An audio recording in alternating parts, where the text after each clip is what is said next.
მეგობრებო, როგორც ვიცით, პიდიდის ადვოკატმა განაცხადა, რომ ის აღარ აპირებდა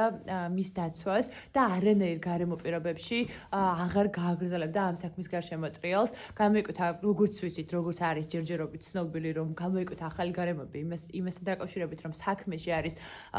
გარკვეული ელემენტები, რაც ახასიათებს ეგრეთ წოდებულ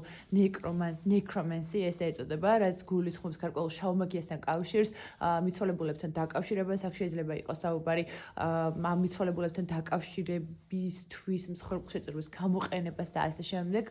თუმცა ამ საქმის განსაკუთრებით საინტერესო ნაწილი ის არის, რომ მისი ადვოკატი, რომელმაც პიდიდის დაცვაზე უარი განაცხადა, თავის დროზე წარმოადგენდა, რამდენად ცუდად უნდა იყოს პიდიდის საქმე და მისი გარშემოყოფების საქმე, რომ ადამიანი, რომელიც თავის დროზე ოსამა ბინ ლადენს წარმოადგენდა, მან განაცხადა მის დაცვაზე უარი. და მართლაც სწორი შენიშვნაა, რომ როცა ადვოკატები მორალზე იწყებენ საუბარს, ესე იგი საქმე მართლა ძალიან ცუდად არის. და რაც შეეხება მსხვერპლ შეწირვის ამბებს, ამასთან დაკავშირებით მიც მქონდა რაღაც გარკვეული ვიდეოები ჩაწერილი ბალენსიაგასთან დაკავშირებით, უბრალოდ ძალიან მიკვირს, რომ თავის დროზე რაღაც გარკვეული კავშირები